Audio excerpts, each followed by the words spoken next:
if you come in and you get a, let's say you have 12 songs, and one of those songs takes the fuck off. You did something on TikTok, and now your song is going viral on TikTok. People are going to Spotify, people are going to YouTube, Tidal, all these various streaming services to look for your song, and you get this huge boost. Most independent artists try to ride that one boost and thinking that they done made it and shit like that, and all of a sudden the next couple of months their listeners plummet, their streams plummet. They're like, well, what's going on? Because you didn't follow it up. Now it's 2, 3, 4 months later. You still haven't dropped a new song. You haven't made any new content for any new music that you have. You haven't made any content for the 12 songs previous. You had that one piece of viral content that got your boost, and now nothing. I'm unstoppable like rolling, cracking out the modes. Never mind the road, I go whichever I'ma go. Nothing stop me though, rain, sleet, summer, snow. I'ma grind. What's up, y'all? Arcos here with the Music Making Sense podcast, where we come to you every single week to talk music marketing, branding, and how to have success, real success, as an independent artist. With me, as always, is the Dark Hearts Rocker, the dark-hearted stalker, your grandma's most hated, but your mama's most satiated. The one, the only, KP. And joining us yet again, quite possibly going to end up being a permanent resident in here, is Mr. Bumblebee himself, the yellow man with a forever tan, Capone up in this moment. That was freestyle, so if you didn't like it, sorry. I like that. Yeah, I like that. Oh, dude, Anyway. that one deserves it. That one. Good. There you go. I can't freestyle more than 2 bars, so that's what you got. But I just realized. Yeah, you don't have any yellow on, dude. You've kind of fucked up my intro there, Capone. What the hell? There's yellow on that thing behind you. But anyway, while Capone's getting all yellowed up like he always has to be, and we're here to talk about some great shit. We're gonna be talking about a couple different things here today. KP brought to all of our attention. Oh, yep. Sorry. You know who we it's are. all good. You guys know who we are powered by, wait. man. Powered by Who are we Riverside powered by? FM. Oh, yeah. Powered by Riverside. Y'all need to go check out Riverside FM. If you guys use Zoom or any StreamYard for anything, stop. Hit the link below. There's Capone back with the yellow. Use Riverside. Use that link down below in the description. You get your first month for free so you can test it out. And if you don't like it, send us a message and tell us why. Because honestly, I've used Zoom, StreamYard, and Riverside. KP's, I know we started out using Zoom. I've tried out Riverside. I can't get it through. I can't get Riverside on here on a Mac. You mean StreamYard? Yeah, StreamYard. Yeah, I'm sorry. Yeah. Sorry, guys. It's all good. Sorry. Yeah. StreamYard. But anyway, can't get StreamYard on here, dude. Yeah, we've used all different kinds of stuff, and it's like the best. I mean, we got the little sound effects that KP's in love with over here. And then also you got a lot of the back end stuff where you can do a lot of the editing. Dan, who was on our podcast a couple weeks back, he got Riverside and he's been using it. He's actually creating some courses because we always have people on here that do marketing, and he's creating some courses right now, and he's using Riverside to record and edit them. He's not even using any other software to edit. Because it is a text-based editing platform, so he's able to edit, delete stuff, and it is very good. He likes it. He has like no experience video editing, and he's having not that many problems. Yeah. So it's very, very easy to use. And if he was on today, he'd be like, "Oh man, this shit's dope," But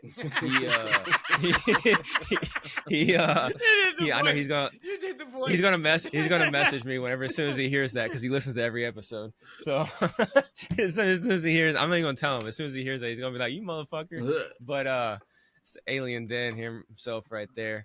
Shout out to Dan. But yeah, Riverside's dope. So if you guys don't have it, go get it. But yeah, Capone's got his yellow on now. Now what I said at the beginning actually fits. Yes. There we go.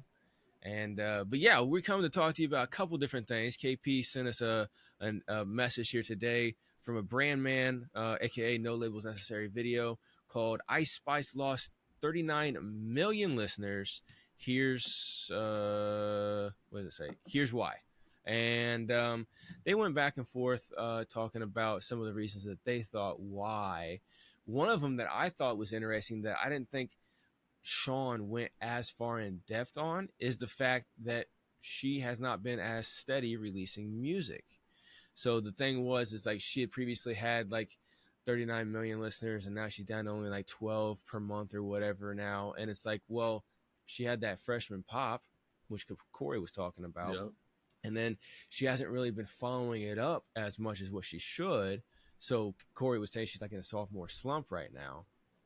But she still has room to go. It's not like she's completely dead in the water. Right.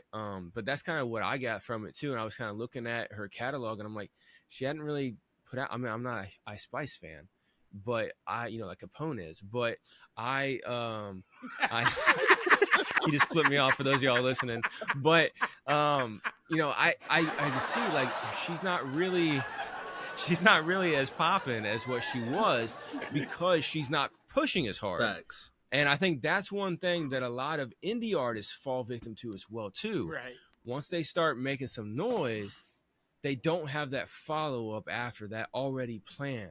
Yeah. And if you don't have that planning, you're doomed to fail. What do y'all think about this topic in general, or the video in any way? So me, I'm gonna go ahead and go KP. Yeah, go ahead, dude. Please. So when I watched it, one thing I don't like about Brandman Network's videos is that they usually do this much of what the main topic is, and then the rest of it, whatever their discussion, which it aligns, but I click in to hear more about what they have the thumbnail and the title as. But they actually did go pretty long about how Ice Spice's career, because she came in with nowhere near as much music and got to this upper echelon of monthly listeners so quickly with hardly any music, that where she's at now actually kind of makes sense for about where she would be, with a catalog. And so when it comes to artists, especially indie artists that get a song that's popping, if you don't have anything to follow that up with, you either need to do it quickly or you're going to lose way more traction than you think you are, because it's a simple fact that we're in a day and age, we're in the TikTok era where everybody's attention span is 3 to 5 seconds. You know what I'm saying? So well, it's not only that, it's also we have a large supply of music. Yeah. I mean, what's it up to? Like almost 150,000 songs uploaded a day just to Spotify alone. Let alone if some people like Capone who don't upload to Spotify but they upload other places. I mean, when you got 150,000 songs hitting the airwaves every single day, yeah, you have choices unlimited. So you got to keep in front of these people in order to keep their attention. But then, like what you said, if you come into it with not a big catalog, they only got so much to go through. Yeah. And if you come in and you get let's say you have 12 songs and one of those songs takes the fuck off, you did something on TikTok and now your song is going viral on TikTok. People are going to Spotify, people are going to YouTube, Tidal, all these various streaming services to look for your song, and you get this huge boost. Most independent artists try to ride that one boost and thinking that they done made it and shit like that, and all of a sudden the next couple of months their listeners plummet, their streams plummet. They're like, well, what's going on? Because you didn't follow it up. Now it's 2, 3, 4 months later, you still haven't dropped a new song, you haven't made any new content for any new music that you haven't made any content for the 12 songs previous. You had that one piece of viral content that got your boost, and now nothing. And that's what happened with Ice Spice. But like Corey and Brandman said, 15 million monthly listeners, that's still a career. Yeah, that's still not bad. I mean, that's still I was having a discussion with some people on a post that I made yesterday to kind of tie this in. And I was like, we were kind of like debating back and forth between Spotify and Apple Music. And I'm like, well, as an indie artist, if you have 10,000 fucking listeners, that's a good fucking place to start. Yeah. Like, no matter what platform it is, if you have 10,000 real listeners, that's a solid place to start. you know, and then you know, because you convert those people over. I guess some of my fucking eye. You convert those people over to platforms that you own, like your website, your mail list, and stuff like that, and you give them exclusives and you treat them right and everything. You know, you get 10,000 people over there. It's game on. You know, like that's where you want to be. That's when you're a full-time artist. Like, and another thing with that, don't focus on getting all 10,000 over there. Focus on the 10%. If you can get 10% of your 10,000 monthly listeners over to your website, on your email list and stuff like that, that's an excellent start. 1,000 people, I mean, for the most part, that's all an indie artist needs is 1,000 hardcore people willing to fucking spend with them and listen to their music. Because I don't know about y'all, but I'm not looking to, you know, be on TMZ every week and shit like that. If I can make a living off of my music, off of just having 1,000 hardcore fans, I'm set with that. 50 grand a year. If I can get 50 grand a year off of music, I'm cool. That's good because because then and you can grow from there. You know, that's a good start. What do you think, KP? Well, I feel like the one thing is, no one, her image and the song Munch, when that song came out, it was a poppin' ass song. And then I think a lot had to do with, I think there was a lot that was going on behind the scenes as well, where like her being with Taylor Swift at the Super Bowl, her also the thing with Drake after, because like soon as she was popping that, she started getting, you know, she was on with Drake, and then her beef with Lotto. She also is not one of those girls that's like she does her own thing. Like she's not into the whole Megan Thee Stallion, Glorilla, Flo Milli. Shout out to all of them too. Like, but she's not into that whole. She doesn't really click up with them like that, right? And so people kind of look at her like, and also the fact that people look at her as an industry plant. And they look at, and they say, and they view her as she's not very talented, those things. So there's a lot of criticism that goes to her but at the same time, I'm like, but I'm looking at it like this, dude. There were plenty of artists out there. And I'm talking like from the 60s and 70s that weren't talented. All right, y'all. I just wanted to hop in here really quick and let you know about my company.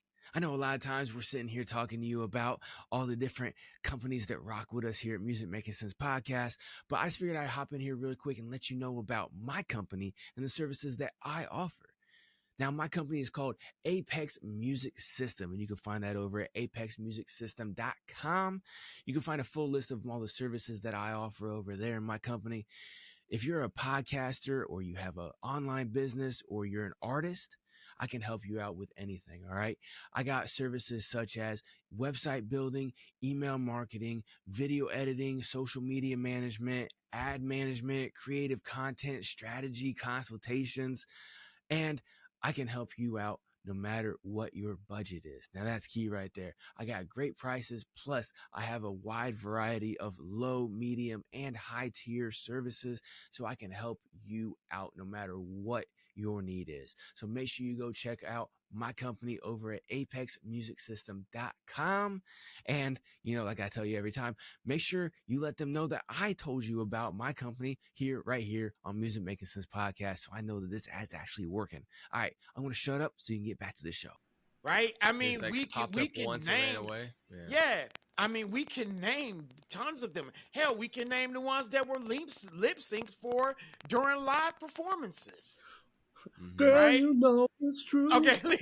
I think I just dated myself right there. Man, bro, but at the same time, but check it out though. And I mean, that was a pretty sad, that ended up a pretty sad story because I forgot which one of them ended up the lighter one. Yeah. I think that was Rob. Yeah, the fucked up thing was they could both actually sing though. not as good as what they were putting out, but no, they didn't want. No, what it was is that they were. See, that was the one thing. Like back then, they were rock singers, and it was really tough for black rock acts to really come out there if they weren't all sounding like Living Colour at that time, or Lenny Kravitz, right? Yep. But anyway, that's the thing. It's like you know, that whole everything that I said with her, right? It was just, she ended up having a lot of criticism, but there are people who and you could tell, like, to me, I look at those 15 million, those are more of her hardcore fans. All those other fans that were just fair weather fans, they were just for the moment. Right? Those 1,500, now they're going to be like, okay, that's my girl. Because she straight up said, you think you the shit, bitch? You not even the fault. I mean, that shit still clicks in my head when I heard it. And even the whole, she's shaking her panty. Just look at her panty. She's shaking like jelly. Yeah, it doesn't make sense, but it makes sense, right? It doesn't rhyme, but it makes fucking sense. This right here. That's a perfect example of people using their image in place of talent. You know what I'm saying? But you have, but hold on. But let me speak on that, brother. I get where you're coming from, okay? But at the same time, when people are going to see a show, and I want to put I'm gonna point out two bands in particular. All right, and I'm talking about metal bands, okay? Lamb of God and Slipknot. All right? Now, both of them play phenomenal fucking music, and both of them kick ass live. But who's more of a spectacle live? Slipknot. Exactly. With Lamb of God, the way you end up finding out they're a spectacle is that you have to watch videos of them in the past shows, right? And I'm comparing those two because they are two very popular metal bands, right? Right. Very known metal bands. Yeah. But when you think about the nostalgia, you think about the way Slipknot came out and the way Lamb of God came out, you are going to remember Slipknot, right? Mm-hmm. You want to think about this too. I was also thinking about this I feel like at times it's the way you market things, right? And here's a great example. Behemoth. Like here we had Pain in the Grass here in Seattle. Shout out to KISW 99.9, KSW 99.9. He used to do Pain in the Grass, right? And this was a really cool show, like that they showed. That was the outdoor fest.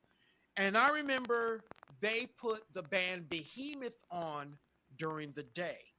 And this was with Slipknot. Slipknot was that show. And I'm like, wait a minute. Why would you put Slipknot, not Slipknot, but why would you put Behemoth on during the day? They are a night band that will lead you into Slipknot.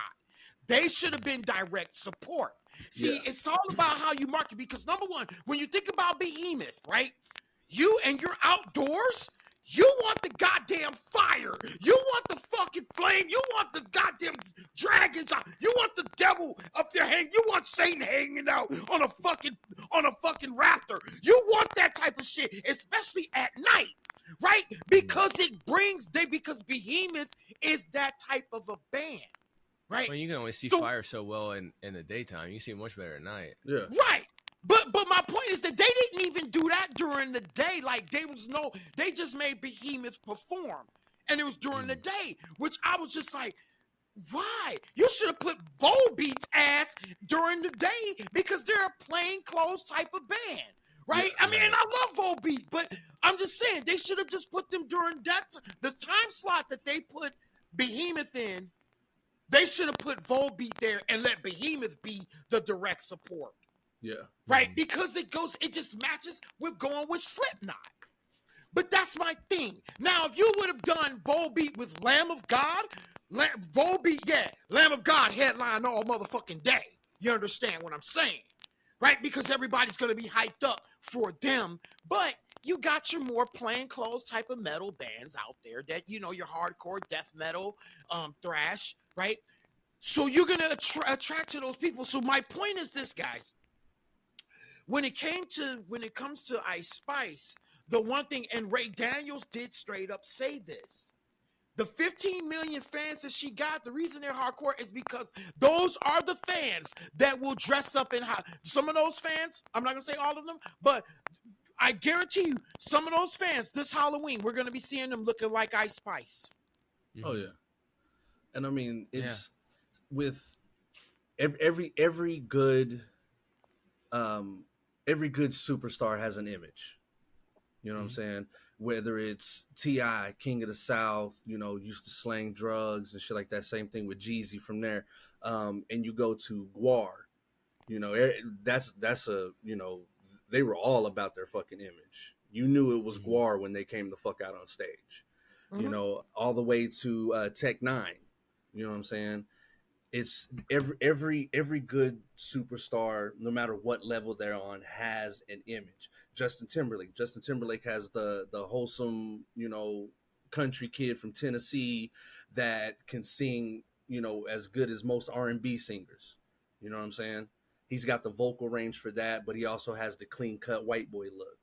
You know what I'm saying? Yeah, and he's funny. He can hop up on SNL and knock some shit out. Yeah, you know what I'm saying? On so TV, movies, yeah. It's all an image thing, and that's something that I've tried to express to artists is like, you have to know you have to know who you are in order to be able to pump music out to your fans. If the fan base that you want are drug dealing 28 rims fucking from Florida, you got to make music that they listen to. You know what I'm saying? Like me, like I wanted the more chaotic juggalo scene when I first started, you know, really getting into recording music and stuff like that. So I made music, you know, that was a little more horrorcore-ish, a little more wild sounding and shit like that. But it wasn't really like the music that I truly like to do. And so I had to switch up, you know, everything on that. Goes with the rebranding coming from Savage Capone to S Capone, which I used to go by S1 the Sick. Yeah. Well, I know how that is too. Like the way I see it with the whole thing is like you said, like, you know, she leveled back off to that 15 million. That's her fan base. And, you know, whenever she makes the next thing that pops, it's going to go up to 30-ish or something like that again as well too. And when it goes back down, she could pull in another 5 million and have 20 million hardcore fans. Exactly. It just depends. And, you know, I know they were kind of going over the numbers too. They said that, you know, they looked it up and like Lil Wayne and Jay-Z were around like 35 million, right? But then you had Doja Cat, which is at 50 something million, right? And it's like, okay, well, why? Well, that's because she's just putting out shit recently. The other two guys, well, Jay-Z ain't put out nothing decent in a decade, but he ain't put out nothing in like a few years. And then you got Lil Wayne, who he put out Carter 5 was a couple years ago now. You know, I mean, he's been on some features and shit like that, but he ain't really been doing a whole lot yet. But Wayne has a catalog, though. True, yeah, exactly, and that goes back on your thing too. They only got so much to listen to, and I like, you know, what you said, KP, about her teaming up with Taylor. That did make her get that image of, oh, she's an industry plant. It's like, how are you going to put out one, like, you know, a small catalog and all of a sudden be at the Super Bowl with Taylor Swift? Yeah. Like, you know, it makes you look sideways. That also goes to the high profile image that she has. True. Yeah, exactly. Well, yeah, and then she got in with UMG and then they saw her potential, so they boosted her up. But, like, you know, that kind of took away some of her credibility with being like an everyday person type of thing. You know, I mean, like, she's not like Taylor Swift everyday girl, but you know what I'm saying? Yeah, like I do not listen to Ice Spice's music. You know what I'm saying? Like, right. I've watched a couple of interviews with her, and she's a smart girl. You know what I'm saying? She seems super nice and stuff like that. Nothing like the music that she actually puts out. You know what I'm saying? And it's like anytime that I hear something and I know it's Ice Spice, 9 times out of 10, I'm about to change the fucking station, or I'm leaving. I'm like, all right, I'll see y'all later, because it's not for me whatsoever. It's not for everybody either. You know what I'm saying? Like that's the thing too, is that a lot of artists need to make sure is that your music's not for everybody. So what I always tell people to do is like, hey, look, make the music that you want to make, but listen to what people are saying. Like if everyone's saying that it's trash, not one person is saying it's good, you might be marketing to the wrong people, right? Because, you know, like for instance, whenever I do my proof of concept, whenever I'm doing stuff with my music in order to show artists, hey, look how simple some of this shit is. Like whenever I did my research for, you know, I was doing my proof of concept testing for my TikTok style music video course that you guys can go get apexmusicsystem.com. But it whenever I was doing the stuff for that, for 30 days I was posting every day to all the short form platforms and everything, just like I tell you how to do in the course. Well, as I was doing it, I noticed I did it 4 different times, but every time I posted the song Turbulence, every time I posted 4 different videos over that month for Turbulence, right? 4 different clips. Every time I posted that song, I got the most comments, but they were all Ghost Hard on mute. This shit's a dumpster fire. Like they were just shitting on that song. Everybody in the comments. But then all my other songs, like none of them had negative comments. Like, okay, technically some people were saying something like, you know, something like Eminem, which I view personally as a negative comment, but they were viewing it in a positive light, right? Okay. But like I didn't have any negative comments on any of the other tracks except for Turbulence. It got nothing but shit. So then this last month, whenever I did, did a mixture of post and organic, and then I was also running a conversion ad, which did really, really well. Then I didn't run Turbulence at all, and it did well. And what ended up happening, like I was telling y'all whenever Dan was on, is that I ended up getting almost double the amount of listens on a song I wasn't even promoting than I did the song in the conversion ad. And that goes back to kind of what you were saying about having a catalog. It's good to have a catalog when you're doing your harder core promotion, if you're putting money into your promotion, because I saw plays on all of my songs, right? All of my songs got saves, got plays, got playlist ads, got streams and listeners and everything like that. Even Turbulence. But again, Turbulence was the lowest rated one. That was my first song I put out after 10 years not making music, and it's totally out of the vibe of most of my other tracks, right? It's more of like an aggressive diss track, and everything else is not really, right? And so as I shifted from kind of putting out that aggressive type of shit to going towards more boom bap stuff, now I'm getting like way more better love and stuff. And but it's still something I like to do, right? But it's like you said, you got to like put out what you like to do, but you got to kind of listen to your audience too. Like if you're putting out stuff that's not 100% you're not going to have people 100% rock with you. And again, with what you were saying, this is a part of the music business that all artists need to know who their fan base is.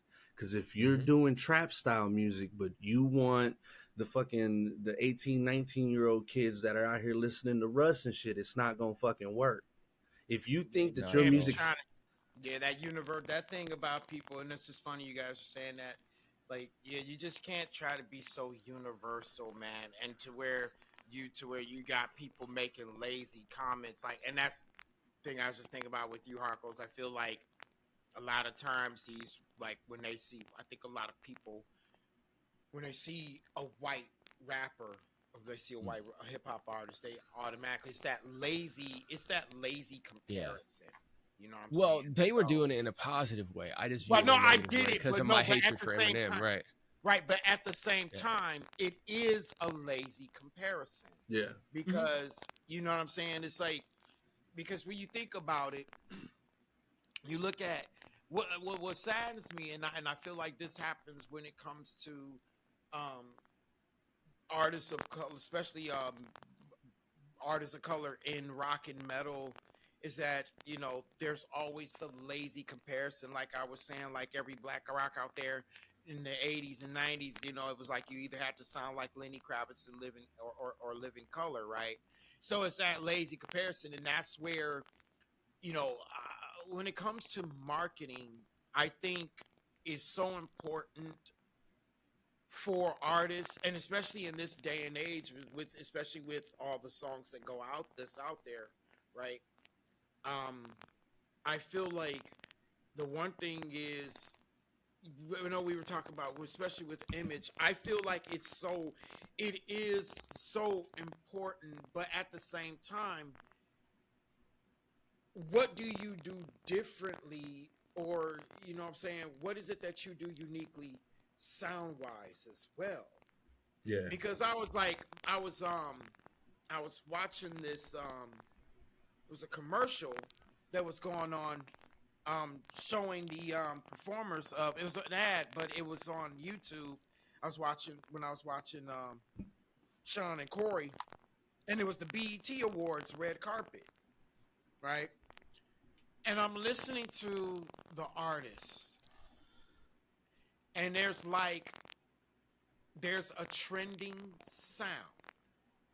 And I've heard it, we've heard it before, like people say, oh, hip hop back in the day had balance.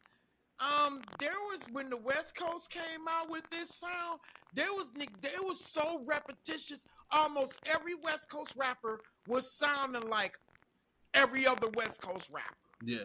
Mm-hmm. Yeah. It's like everything sounded like a Dre beat. Yep. It did. It was almost like everybody wanted to try to sound like Drew Down. Everybody wanted to sound like E40. Yep. Like it was just that whole lingo. Messy Marv, all that shit. And that's Marv, Mac Dre. Yep. They wanted to the rest of soul, but they wanted to really. There was just this lingo that everybody was trying to do, and then all of a sudden you started seeing everybody around the world jumping up, throwing up the West Side, throwing up all day. They got a West Side over here, and even there was one discussion where I saw on YouTube that they were talking about how Bloods became so damn popular. Mm-hmm. Like just the affiliation of artists in rap music and even in R&B, the affiliation with Bloods. Like we already knew people were Crips, but it was just like this blowing up. So when you think about it, man, it's like, well, what do you do to stand out? How do you truly stand out? Like you gotta, and I think a lot of artists don't understand that. Like when you think about your stars and things like that, the artists that you look up to, and in this day and age, why are we not, and especially with technology, why aren't we pushing that level? Why aren't we pushing that envelope? Why aren't we being that envelope that we have, that we've looked up to? All right, y'all, let me take a quick break right here to tell you about something that's completely fucking ridiculous, okay? It's called HorribleDesigns.com. And I personally know the owner, and he's just as ridiculous as this whole fucking company is, okay? If you or someone you know loves stickers and mugs and shirts with crazy, outlandish sayings on them that just are designed to catch people's attention out in public and get them to laugh and point and ask you, hey, where'd you get that t-shirt, or where'd you get that sticker, when they see it on your car and stuff like that, y'all got to go check out HorribleDesigns.com. At HorribleDesigns.com, they have all kinds of ridiculous sayings on stickers and coffee mugs, t-shirts, vinyl stickers, magnets, and even mouse pads, okay? And I'm telling you, if you guys have not checked out HorribleDesigns.com, you got to go check it out, because some things are straight up great, like the American Muscle mouse pad. It's got some awesome pictures of great muscle cars if you're into cars, or you know somebody who's into muscle cars and they need some great mouse pad to have while they're on the computer working. But then they also have dumbass fucking t-shirts that say things like, are you staring at my ass, with a picture of a donkey on it, or stickers that say, are you staring at my beaver, with a picture of a beaver on it.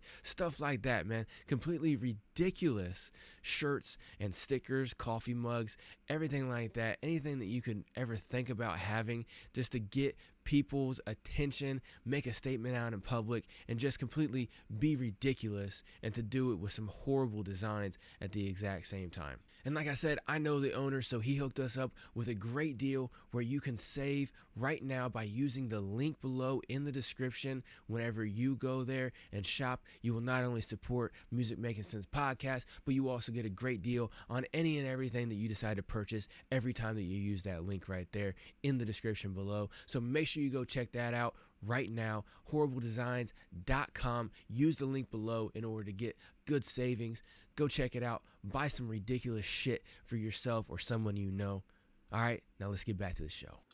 But yeah, you definitely have to diversify your entertainment, like KP was saying, and unfortunately I just had to cut that. He had to drop off. As you guys heard, his mic was getting a little messed up, and so he's trying to get that situated.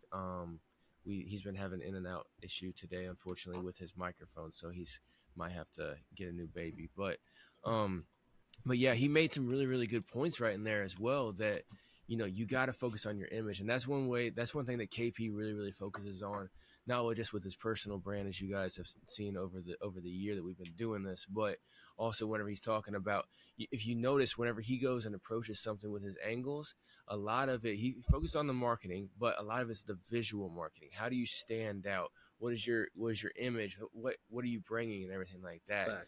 And, you know, like he said, you gotta keep it fresh with people and stuff like that. You can't do the same thing over and over again, but, you know, people will repeat. And I just wanted to, real quick, before we kind of like, I don't know if Capone has anything else to add, but when you're marketing to the right people and you're marketing the right way, you will get the right kind of results. So let me go ahead and show you all real quick. This is not fucking, you know, killing it numbers, right? So over from May 27th to June 27th, I ran a conversion campaign, right? And this is basically, I was doing $15 a day to all meta platforms, converting them to my song Running Round, right? And you see this spike right here? That's when I got put on one of those bullshit ass scam-like playlists for 2 days on Spotify, okay? And so it ended up getting me like 1,000 streams over those 2 days, right? So you take the 1,000 streams off of these numbers, and it was like 500 listeners in total, right? So you take that off all these numbers. I still had about 1,300 listeners and 6,000 streams in 30 days, right? And then the streams per listeners fucked up. I got to recalculate that. But either way, look at these last two numbers. These are the last three numbers are numbers people never show you on their Spotify recap. The saves, 742 saves from my catalog. And that means that, like, you know, a lot of these people went in there and saved multiple songs in my catalog. This is where it pays off to have, I don't have a huge catalog, but like Capone was saying with iSpy's catalog, right? Playlist ads, 381. I was added to 381 individual users' playlists over this last month. Okay, and so again, out of 1,300 people, 742 songs were saved out of that. Now, not everybody saved all that shit, but you look at it, out of 1,300 people, 381 of them roughly added my music to their playlists. And then I got 200. So it's a total of 277 followers. It started out at 28. So I got 250 followers out of this campaign, and they're real followers. No spam, right? And to even check that, I stopped running the campaign on the 27th. And from the 28th until July 1st, I still had 185 listeners, 767 streams. My streams per listener went up from 3-something to 4.1. And then I still got more saves and more playlist ads as well, too. But see, people are still listening on those playlists because they added them to their personal playlist. And this is where a lot of people get fucked up when it comes to marketing their Spotify, which I kind of wanted to go in with talking about with Capone about shifting away from Spotify, which is what I'm going to be doing on next month's campaign. I'm going to be pushing Apple Music and YouTube instead of Spotify, because I want to see something. Because for one, I don't want to get added to one of those bullshit playlists again, because that happens all the time. And that playlist is no longer on Spotify anymore. As soon as I noticed it, I reported it to Spotify and to my distributor, which was Sony Orchard at that time, right? But you can report it to DistroKid or whoever, right? A lot of artists, they don't do that. They see, oh shit, I just got some more stream numbers. Okay, I'm just going to roll with it. No, you need to report that kind of fuck shit, because that's the kind of stuff that will get you invalid stream notifications and hits and strikes, and you get you removed off of Spotify, get you removed off of your distribution and shit like that. Like, I know somebody who got removed for only a couple thousand, supposedly invalid streams. I know somebody who also got a 5-track EP that had 285 songs or 285 streams on it and got removed for invalid streams. 285 streams, not 285,000, 285, right? So Spotify is really bad about doing a lot of this stuff. So whenever you want to push your Spotify, don't go to the big playlists and try to avoid the little the spam playlists as much as possible. Report the fuck out of them to save your ass. Yeah. But what you want is these individual users adding your stuff to their playlist, because like I said, look, in 3 days I got almost 1,000 streams off of 185 listeners, and I'm on all their playlists. They want to listen to me at the gym, when they're working, when they're going to work, when they're doing whatever. I'm in their ear. They saw my shit on Meta platforms. They liked it. They went and checked out my catalog, and they added even more, right? And they added songs I wasn't even promoting. Yeah. Because they liked the vibe. And so that's what you need to do. And that's what you want done to all your platforms. And I see a lot of artists that focus so much on Spotify. And yes, I understand, like me and Capone talked about before, they got 300 million, as Capone would say, supposed paying subscribers, right? So let's just take it at their word. They got 300 million, okay? Well, Apple Music, Amazon, and YouTube. One of the other ones. Tidal, maybe? Tidal. Yeah, Tidal only has a few million. They have, almost 300 million combined, right? And I was looking more into it. Well, me and KP had talked about this on episode 35, I think it was, when they first announced the Living Wage for Musicians Act, where they are going to be mandating that streaming platforms pay 1 penny per stream to artists, right? Well, Capone had already notified me that Tidal and Napster already did that. Well, here recently, like within the last month, I think, Apple Music just raised theirs up to 1 penny per stream. Mm-hmm. Right. And the thing with Apple Music is, this is why as soon as I found that out just a couple days ago, I'm like, okay, next month I'm shifting only over. I'm only promoting Apple Music and YouTube. Not just because the 1 penny per stream. Yeah, that's dope. I get 1,000 streams. I get $10. Cool. But what I'm mainly focusing at is, in order to be on Apple Music, you have to be a paying subscriber. Yeah. There cannot be scams. And if somebody's running like a device farm on Apple Music, they're spending thousands of dollars a month just to have that up and running, because you got to pay $16 a month per Apple ID. All the Apple IDs are damn near fucking fingerprint verified. Facts. Right? Because Apple is, the new tech overlord. And so they want to make sure they have all your ID, but it also helps out on the artist side. Like, how many times you ever heard of an artist getting kicked off of their streaming platforms or getting a strike because of invalid streams on Apple Music?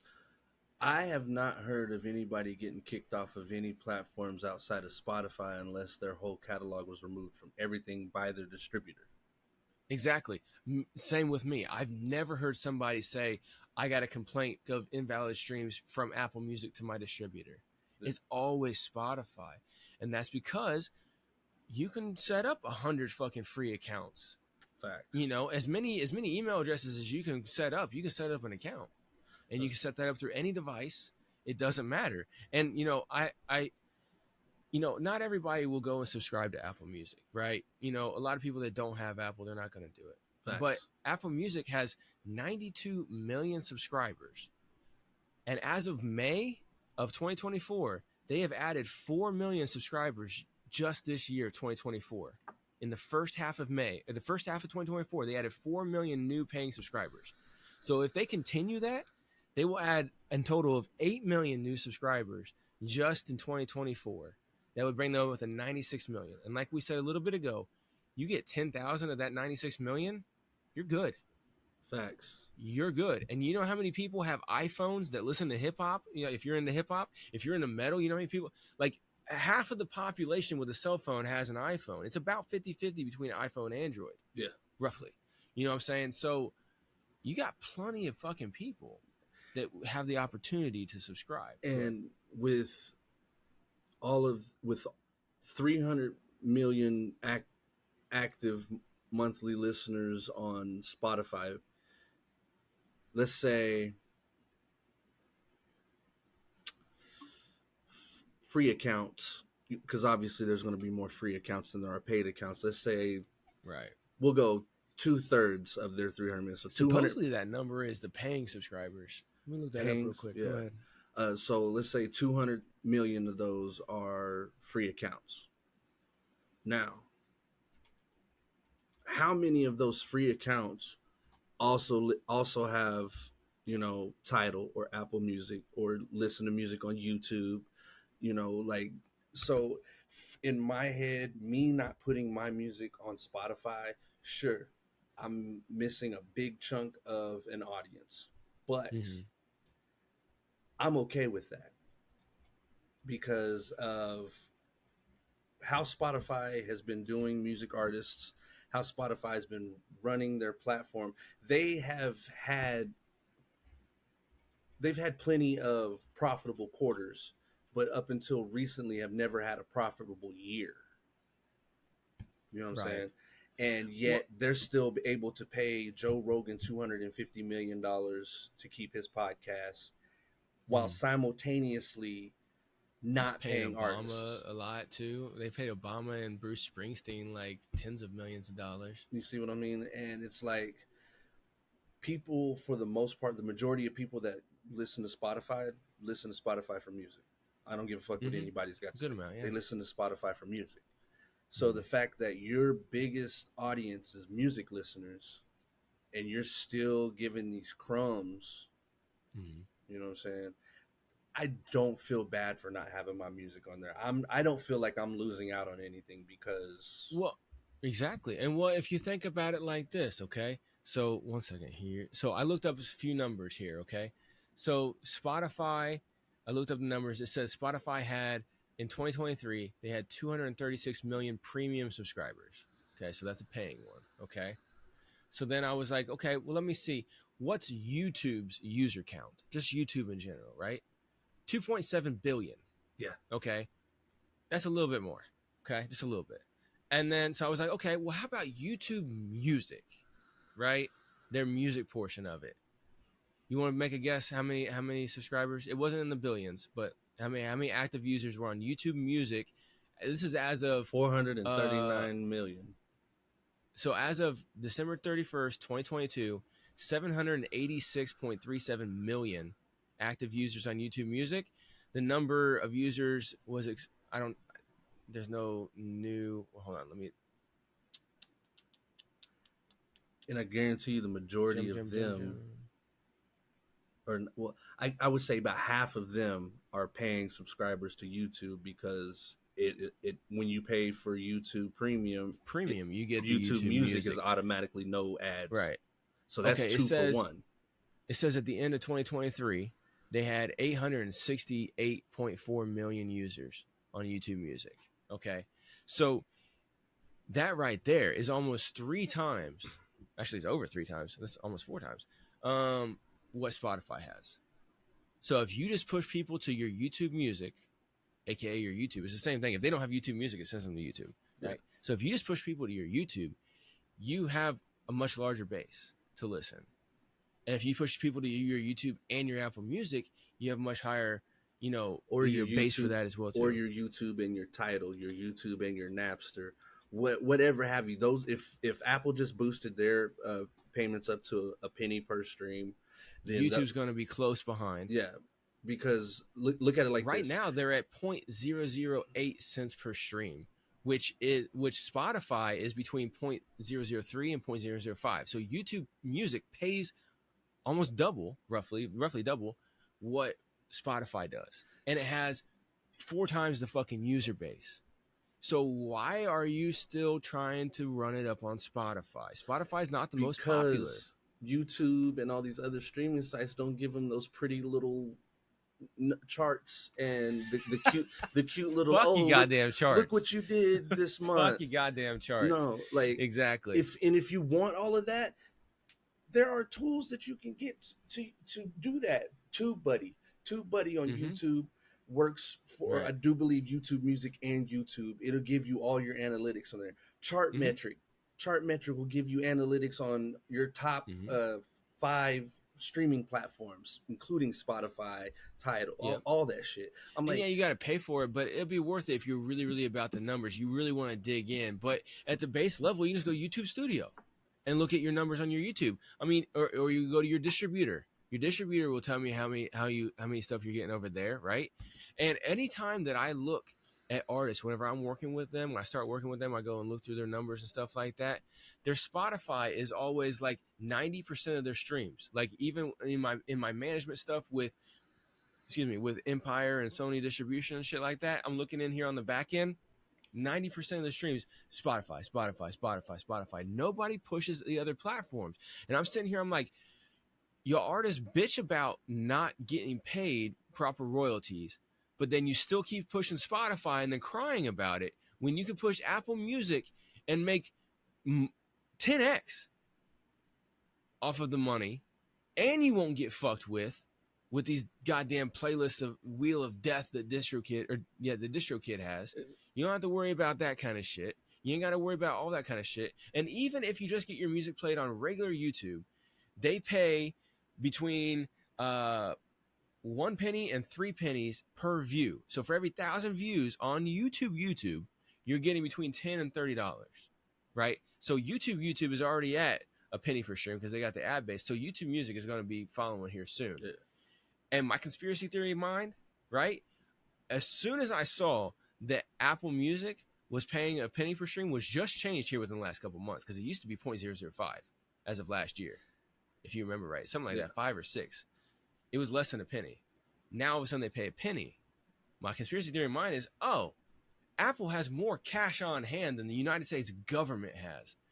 They probably sent some of that to the United States government and says, hey, let's put through this Living Wage for Musicians Act thing. I'm tired of Spotify. Yeah. And that's what I was saying. And I'm sure Apple Music would love for Spotify to fucking evaporate. That right there lets me know that Apple is already preparing for this bill to go through. That's exactly what I'm saying too. Exactly. And that's why I said YouTube is already at a penny. YouTube Music's probably going to be right behind them. And those two are behemoths. Yeah. And I'm like, even TikTok is paying, I think it's 4 cents per, it's either 4 cents per 1,000 views or 4 cents or something like that per 1,000 videos that your song is in. All right. I just wanted to come in here and let every single one of y'all who love raw, real underground hip hop know about a dope show I found over on YouTube. And they're exclusively on YouTube as well too, all right? It's called Hip Hop Radar Underground. Make sure you go check them out. They got live Friday shows every single Friday, showcasing artists from all across the world, underground, raw, real hip hop. And if you're an artist, you can actually go and submit your music there too and get it popping on that show. It's a great place to go and network with everybody as well too. Everybody that watches that show and tunes in live are raw, real hip hop fans. All right. So it's a great place to find some real lovers of your music.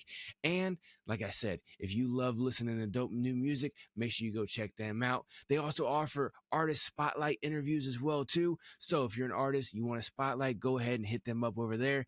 Me and KP were just previously on there and we had a dope interview, sat down with the host himself, Sack Juggalo, and had a great conversation. It was a great opportunity. So I just wanted to cut this message right here for every single one of y'all who love raw, real hip hop, or you're an artist. Make sure you go check out Hip Hop Radar Underground over on YouTube. You can also follow them over on IG. Make sure you go check them out. All right, let's get back to the show. Their pay scale is a little wild. Yeah, so theirs is well, let's see. How much do you get paid for TikTok streams?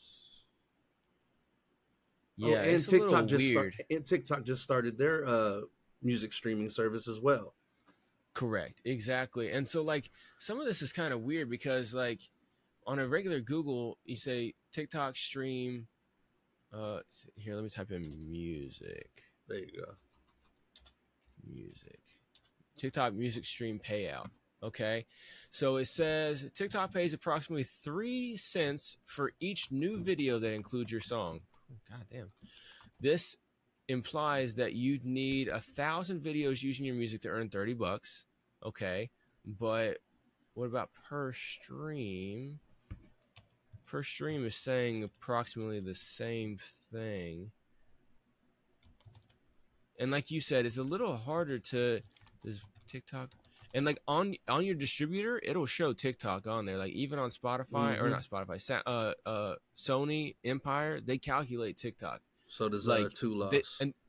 Right, exactly. And DistroKid, they'll count, Facebook and Instagram, but those guys pay even less than Spotify, per instance. So, and then if you try to promote your own music, they shut it off for copyright. You know what I'm saying? So when you're thinking about how to promote yourself, like KP was saying, you got to think about your image. You got to put your image out there. Like Capone was saying, you got to have that catalog so whenever you do pop, people can actually ride that shit. But then also focus your efforts on places that are actually going to benefit you. Yeah.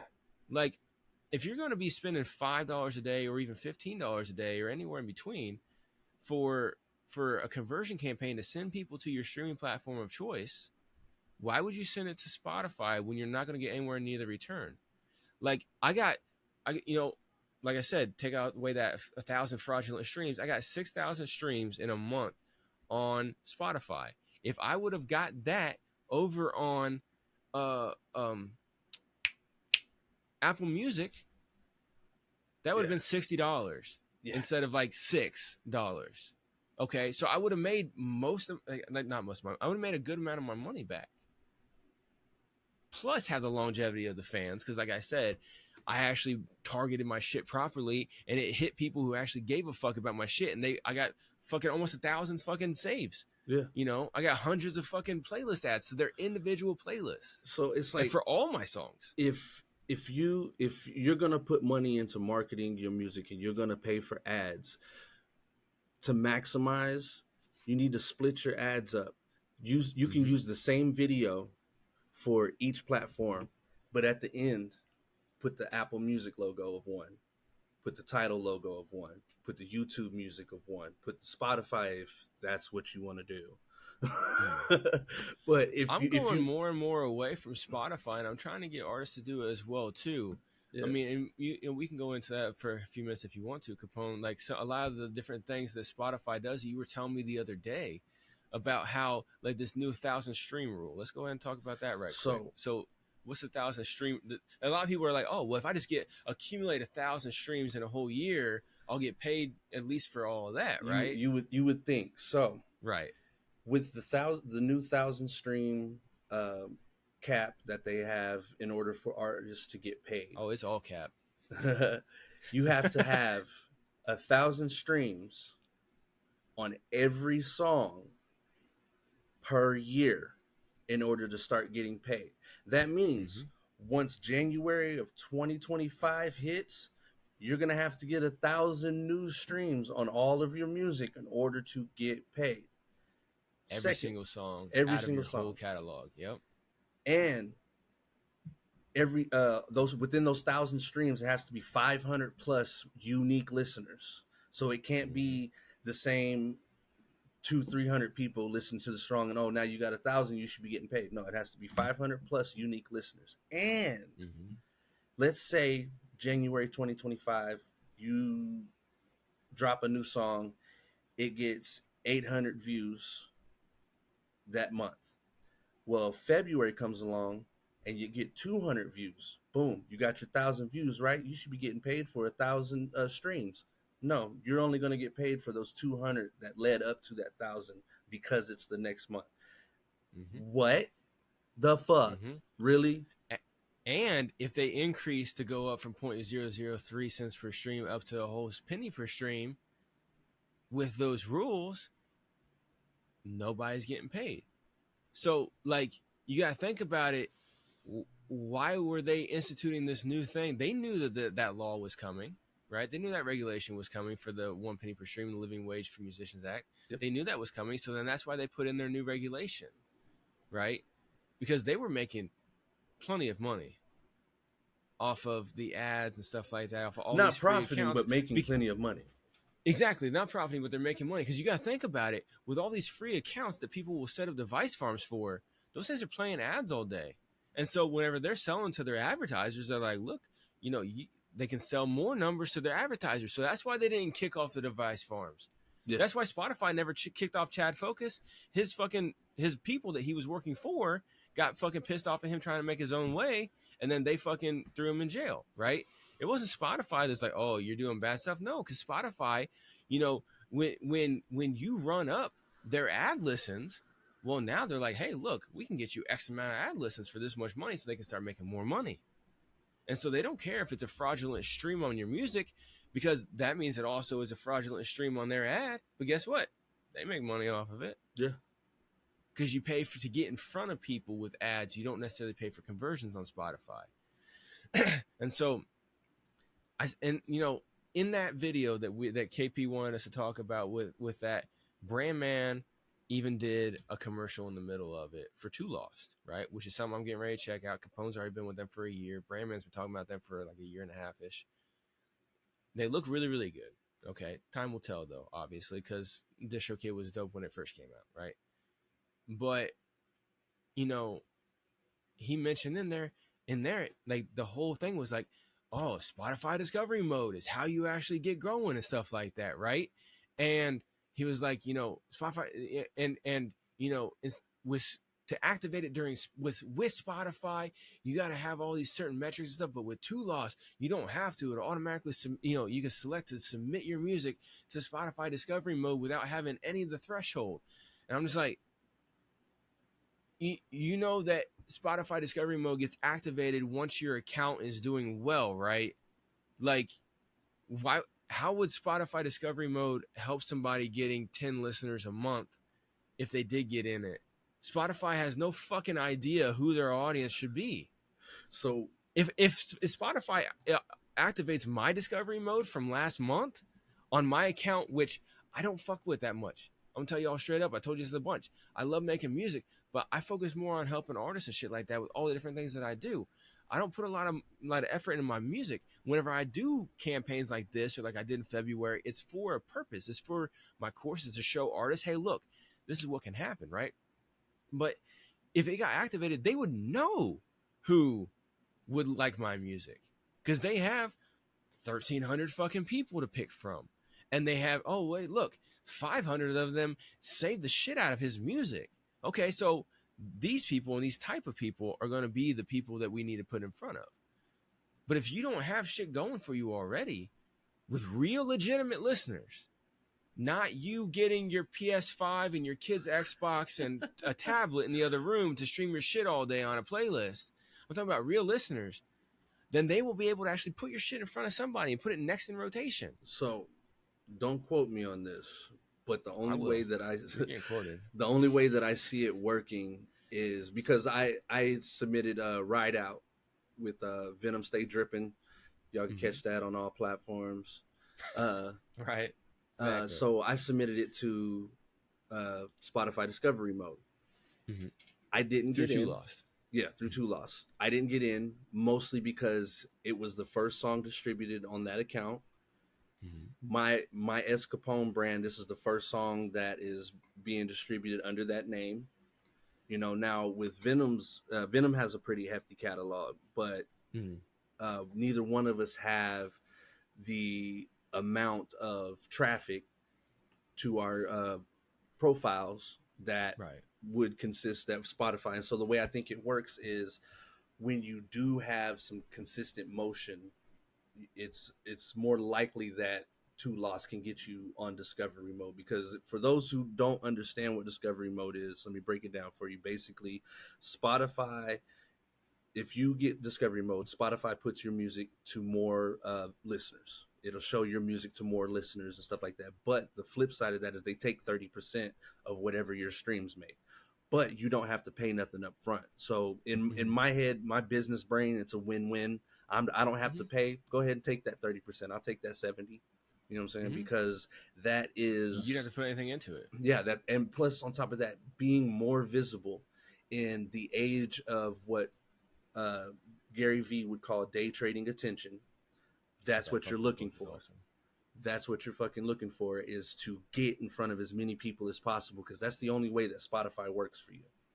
Mm-hmm. That's the only way streaming in general works for you. That's the only way social media works for you as well too. Yes. A lot of people will say, "Oh, I'm shadow banned on social media. Oh, the algorithm is working against me. They don't, the game is rigged and shit like that." And you know what Uncle Gary Vee would say? Your content sucks. Exactly. He's like, "No, you're not shadow banned. You just suck." Right. And anytime you post that, everybody listening, go to social media and say you're not shadow banned, your content just sucks, and you will see multiple people say, "No, I'm really shadow banned. They don't like what I have to say." Yeah. Right? It'll definitely boost your engagement too. It will boost your engagement. Trust me.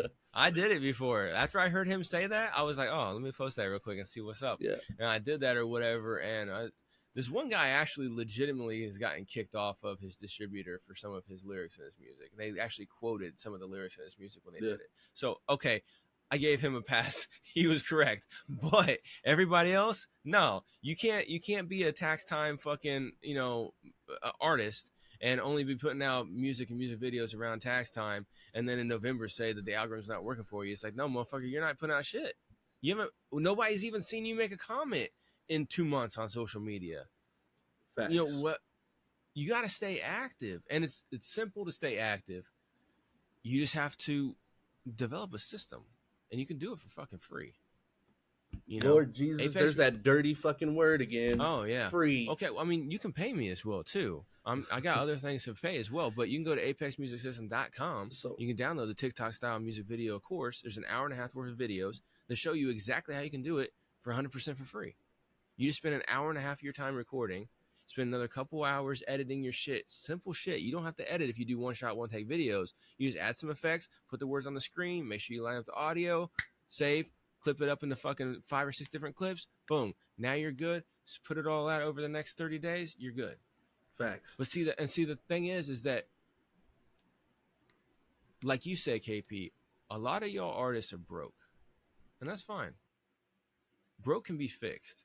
Just stop having a fucking poverty mindset when you're doing this shit, okay?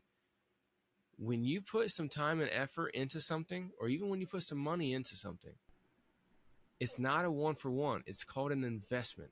You're investing your time, your money, your effort, your energy, your talent. You're investing all of that.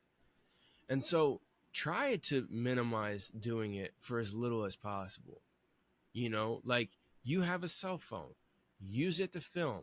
You don't need some fancy DSLR camera with one of those fucking rigs and all that shit with light. You gotta have good lighting. Go outside, like, in the daytime. Fuck, KP lives in Seattle. The sun was shining a second ago in his goddamn room, and they're known for fucking being cloudy all the goddamn time, right? Thanks. Them in the UK. You can still go outside, and you can do it. Your phone shoots in 4K.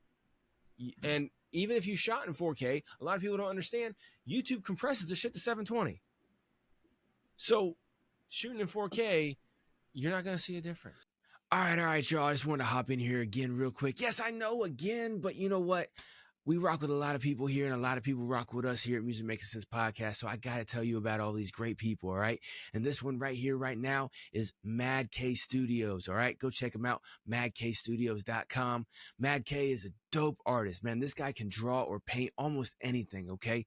He really, really specializes in, like, portrait arts for memorialization of your favorite car or a family member or a loved one or something like that. All right. Full commission artwork, no copy and paste shit or nothing like that. All right.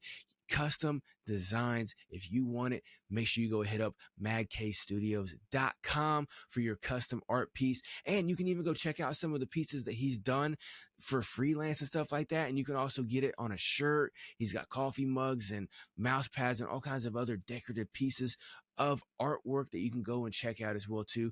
So if you're a connoisseur of art, you're looking for a nice piece of knickknack or something like that around the house, or if you want a custom artwork design for a loved one or something that's cherished in your life that you want memorialized in an actual painting, a real painting, make sure you go check out madkstudios.com. Let them know Harcoast over at Music Making Sense Podcast sent you. All right, let's get back to the show. So shooting 1080. Something that I always always and forever will tell artists is you have to stop trying to start here. Yeah. Start here and then scale up. There's something about that phrase, scale up, that either they don't understand or it's a foreign language that, you know, they don't have the time to learn about. Yeah. So scaling you up. have to. So, You have to start from the bottom. But you're right, they do. They'll go and spend $700, $800, $1,000 on one music video because they want an industry quality video. And I'm like, and not seeing no return. You know how you could have spent all that money on real marketing? Are you fucking kidding me? Yeah, you could have spent $50 getting a lyric video, and then marketed that, which would have made you money that you can then save up to put towards that video. So let me give y'all. You don't even need to spend $50 to create a lyric video. You can go to CapCut, put your shit in, it'll auto generate captions. You correct the fucking words. We live in you got a lyric video. We live in a world of people want convenience but don't want to fucking pay for it, and convenience costs. But the thing is, they know it because they eat mostly at the goddamn gas station. So I'm gonna give y'all an example of scaling up for all the artists out there that don't understand what I mean by scaling up. When I started distributing my music, I started with Amuse, which was free. When I started, it was free for unlimited releases. Now it's free for 12 releases a year. But I started, and then once I got to a certain point to where I needed the other features, I started paying for Amuse's premium service. Now, when I started doing that, cool, I was making enough money on my streams to pay for that. Well, there was other stuff that I needed that Amuse just didn't have, so I scaled up to TuneCore, which was about $10, $15 cheaper for their yearly label account. Mm-hmm. And I got a lot of the stuff that I needed. Then I found out the TuneCore started doing fuck shit. So, but eventually what you start with the free shit. Start with the stuff that is good, low cost, or free. Example, Canva. You don't have the money to pay $100 a pop for a single cover, for an album cover. Go to Canva. And for the love of God, don't just use the template and change the names to your shit. Be a little more creative. Be a little more creative. Right. You know, I did that for Unstoppable. I was showing him that the other day. He's like, dude. Yeah. And I say this because there are thousands, tens of thousands of other artists out there that are probably going to be on Canva and do the exact same thing. So you want to have some uniqueness with your, but they're good designs. They're fucking dope. Canva's free to use. You can create your own design on there too. You can take your own pictures or whatever and put it in there, add some effects. And listen up, y'all. This motherfucker right here, Capone, does this for fees for people. Like, he charges $100 for a dope ass fucking artwork and shit like that. And he's telling y'all how to get it for free. Yeah.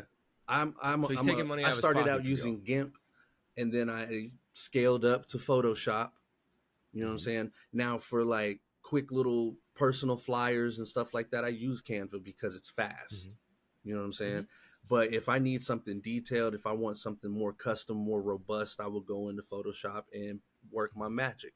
But like he said, I'm telling y'all how to get this shit for free. If you can't afford a graphic designer, don't stop hitting up graphics designers trying to get free shit. Oh, I'm the next one on. I got this big hit that's about to come out, and you still only have 300 monthly listeners. Right. It just doesn't make sense. The math don't math like that. So do it yourself. That is the prime example of DIY. Do it yourself because it's more cost effective. There are free tools out there that give you quality. It's not like you're fucking going in and using Microsoft Paint or some shit like that. Use everything that you have available to you to your advantage, because the simple fact is the less you have to spend, the better in the beginning. If you're still within the first 3 years of your career, if this is a career, stop spending unnecessarily. $300, $400, $500 music videos is not going to, especially if you're not doing what you need to be doing to get a return on that $300, $400, $500 investment on a music video. You know what I'm saying? And the thing is too, is that people are trending towards realism more and more all the time. They want that raw real, right? And so just like you, like, honestly, if you're doing proper promotion, you shouldn't need a graphic design for your song for anything other than streaming platforms, okay? Because everything on social media is video, okay? So if you're going to be lazy like that, then you deserve what you get. But you can also do something else for free. Like I tell you in the TikTok style music video course over on apexmusicsystem.com, right? You take your phone, you record in up and down format, right? One shot, one take, some raw, real shit, okay? Just keep it raw, real. Be in a fucking car, be wrapping your ass off in a car or whatever it is, right? Walking down the street or something. And have somebody hold it for you. And the trick is to not get it shaky, is to have them move slowly from side to side and move around a little bit. Not super fast, but it'll help. It'll give you that aspect of it moving around, and then it won't have the shakies from them trying to hold it still. Don't do that shit. But then also, you go to CapCut, and you can fucking, on the computer, you can throw it in, you can do it on your phone, absolutely free. Yeah, they got their pro version that has a lot of the cool effects, but you don't need it a whole lot, right? You go ahead and you go do it, and you do it for free, you chop it up, and you schedule it, and you post it on all the social media platforms that are for free, and that will prioritize your organic original content on their platform. So you post individually to every single place, every single day, that same video of the day. You go around and you do that, and you will start getting change it up a little bit listeners per platform. Yeah, like the wording and shit like that. Yeah, you can do that, but bare minimum, just post every day to places. Yeah, even if it's just once. Like, exactly. Even if it's just once. And that's what I say in the course too. I'm like, so you have one video that you're gonna post today. Fuck it. Use the same caption. Just for the love of God, post once a day, every fucking day. Like, that's the thing. People get caught up in a lot of the complexities. Do that, like you said, scale up. Do that next. On your first month, just start getting used to making the stuff and scheduling it up to post and getting the description good. And don't say out now, buy now, stream now, none of that shit. People know. And don't promote goddamn shit that's not out yet. Jesus Christ, especially the social media. You're going to ruin your opportunity in front of somebody on their very first time seeing you when you're just teasing them. Especially if you don't have a catalog. That too. But for all intents and purposes, the only people that it works for promoting the music before the music comes out already have a fucking solid fan base, and then that's building anticipation. If nobody knows you, they're not anticipating you. And they promote to their already fan base. If you like, that's why I tell people, you only do pre-promotion to your email list. However many people you have on that, that's on other areas of the marketing. But you only pre-promote to them because they've already given you their email address in exchange for something of value that you gave them, like a free download of your fucking music or something like that. They said that they want to hear from you. They want to be a part of that. So then you do with them. But when you're out on Gen Pop on social media, you need to take every opportunity that you get in front of somebody, maybe your first and your only fucking time in front of them, if you don't come correct. So you need to make sure that you come correct. Yeah. And so that's my whole thing with that. And if you do all that kind of stuff properly, you will start seeing real growth. It may only be 6 or 10 fucking listeners or whatever the first month, but you do it month over month over month over month, it starts compounding. Another dirty word that you artists out here don't like to hear is consistency. It fucking matters. It matters to, if you're trying to pimp the algorithm, consistency matters. If you're trying to collect more fans quicker, consistency matters. If you are trying to build yourself up as an artist, consistency matters. That was something that, for the topic of this podcast, that Brandman, Sean, and Corey were talking about with Ice Spice. A big reason why she went from 39 million to 15 million is because she doesn't drop music consistently. Right. Now, the 15 million that she's got, cool. They're there for her. They're there for her music and stuff like that. But in order for her to build back up to where she was, she's got to drop more consistently. Now, like Harco said, when she drops a new song, it's going to shoot back up. And guess what? She's going to have video for it. She's going to be posting different shit on social media every day. She's not going to be resharing the same fucking one piece of content to her own profile day after day after day with the reshare option, or sharing from one platform to another. She's not going to be doing nothing like that. It's about platform specific organic content, original content on their platform. And for the love of God, you got to diversify it. When you stay consistent, you got to mix it up. Yeah.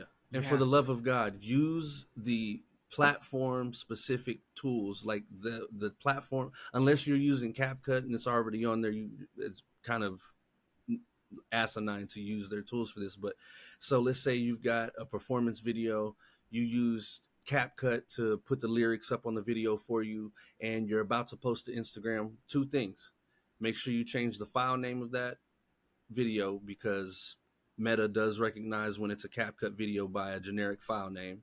Number 2, put the big block that says, a catchy hook for your video for the thumbnail, because every platform, when you're not watching if the video's not playing, there's a thumbnail. Put my new song,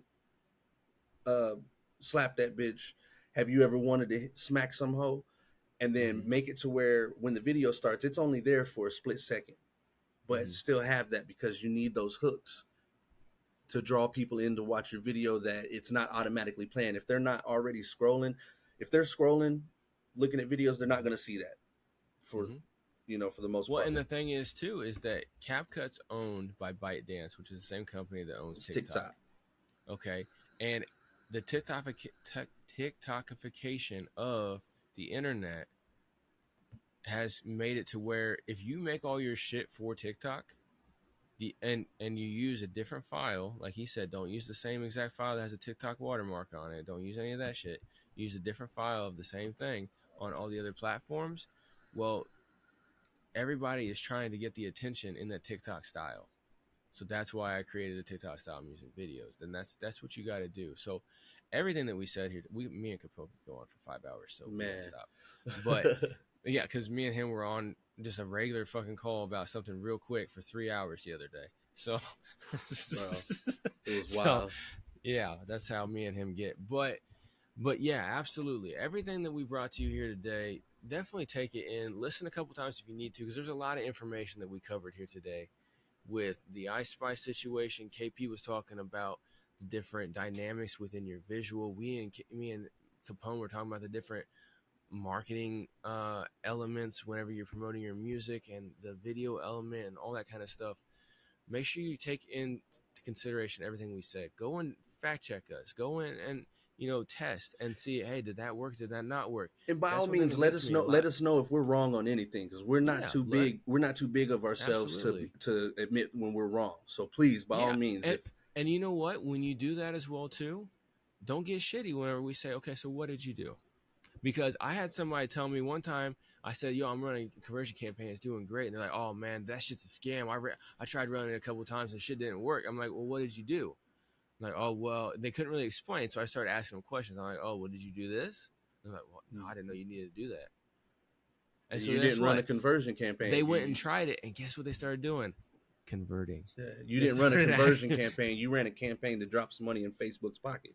Exactly. If you don't do it right, stop boosting shit. Stop boosting posts unless you get high engagement, because that shit, you just wasting money 100% with that. Exactly. You got to get a high organic, and then you can boost that high organic to go even more. Don't try boosting something that you think should pop, because that's not what matters. What matters is what these other people think. If you don't have hundreds of comments, hundreds of reactions on a post, don't boost that post at all. Exactly. So, yeah. All that and a bag of chips, a couple bags of chips, and make sure you go ahead and keep tuning in to Music Making Sense podcast every single week. Got a lot of great stuff coming down here in the future, as always. But until next time, I'll go ahead and play it for KP since he's not here. Which one was it? Okay, I'm your boy Escapone. Yeah, absolutely. Make sure you go check out the wearethenameless.com. I got the links down below and shit like that. Apex Music System for me. And he hasn't announced it yet, but I have a feeling that KP is getting ready to like come out with starting to help people with their visual identity. I think he's going to start working with that here soon because he's been diving into it a lot for his own personal preference, but he's also been speaking about it a lot here on the show. And so I have a feeling that he's going to end up creating a course and or working one-on-one with people for their visual identity. So until he gets that set up and actually announces it, you can still hit him up and he'll still work with you, even though it's nothing official yet. So if you need help with your visual identity, anything that we talked about here today, make sure you hit us up. Music Making Sense Podcast, send the message, title it to whoever, and we'll transfer it over, or you can hit us up on our individual links down in the description below. But until then, let's go ahead and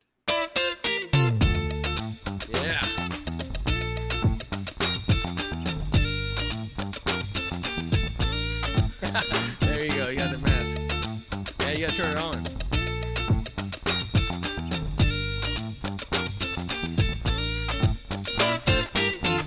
See y'all later.